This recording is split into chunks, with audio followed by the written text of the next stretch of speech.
कार्तिक मास की कहानी। कार्तिक स्नान एक बुढ़िया माई थी जो चातुर्मास में पुष्कर स्नान किया करती थी। उसके एक बेटा और बहू थे। सास ने बहू को फलाहार बनाने को कहा तो बहू ने खाली टिफ़िन ही रख दिया। बेटा माँ को पहुँचाने के लिए पुष्कर गया। रास्ते में माँ से बोला, माँ फलाहार कर लो। जहाँ पानी मिला वहीं फलाहार करने बैठ गई तो भगवान की कृपा से खाली टिफ़िन फलों से भर गया। माँ ने फलाहार कर लिया। पुष्कर माँ के रहने के लिए झोपड़ी बनाकर बेटा वापस घर आ गया। रात्रि में सावन मास आया और बोला, बुढ़िया माई दरवाज़ा खोल। तब बुढ़िया माई ने पूछा, आप कौन हो? मैं सावन मास। बुढ़िया ने तुरंत दरवाज़ा खोल दिया। बुढ़िया माई ने शिव पार्वती की पूजा अर्चना की, बेलपत्र से अभिषेक किया। जाते समय श्रावण मास ने बुढ़िया माई को आशीर्वाद दिया और झोपड़ी की एक दीवार सोने की हो गई। भाद्रपद मास आया, उसने भी दरवाज़ा खोलने को कहा। बुढ़िया माई ने दरवाज़ा खोला, सत्तू बनाकर कजरी तीज मनाई। भाद्रपद मास ने बुढ़िया माई को आशीर्वाद दिया और झोपड़ी की दूसरी दीवार भी सोने की हो गई। फिर अश्विन मास आया और उसने भी दरवाज़ा खोलने को कहा। बुढ़िया माई ने दरवाज़ा खोला, पितरों का तर्पण कर ब्राह्मण भोज कराकर श्राद्ध किया।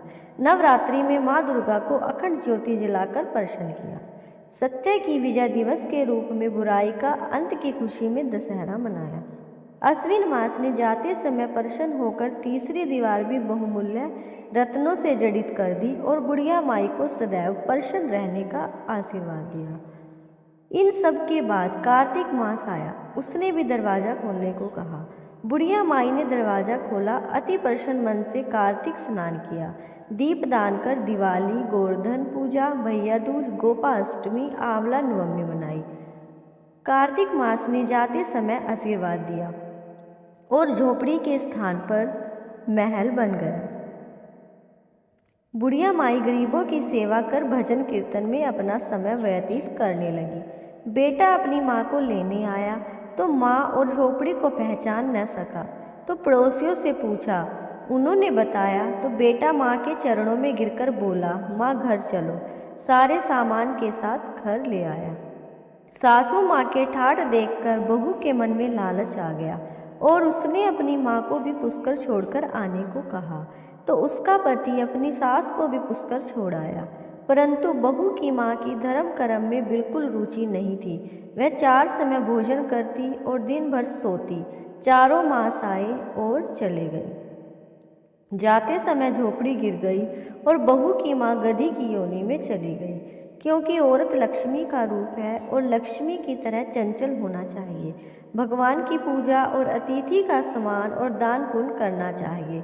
बहू ने कहा, अब माँ को ले आओ। जब जुआई सास को लेने गया तो कहीं न मिली। लोगों से पूछने पर लोगों ने बताया कि तेरी सास धर्म कर्म कुछ न करती थी, खाती थी और सोती थी, जिससे वह गधी योनि में चली गई। जुआई गधी योनि सास को बांधकर घर ले आया। उसकी पत्नी ने पूछा, मेरी माँ कहाँ है? तब पति ने कहा, तेरे लालच की वजह से तेरी माँ गधी योनि में आ गई।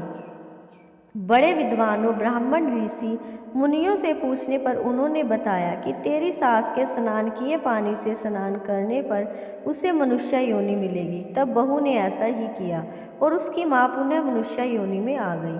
हे राधा दामोदर भगवान, जैसा बुढ़िया माई को दिया वैसा सबको देना। कहता न सुनता न, हुकारा भरता न, हमारा सारा परिवार।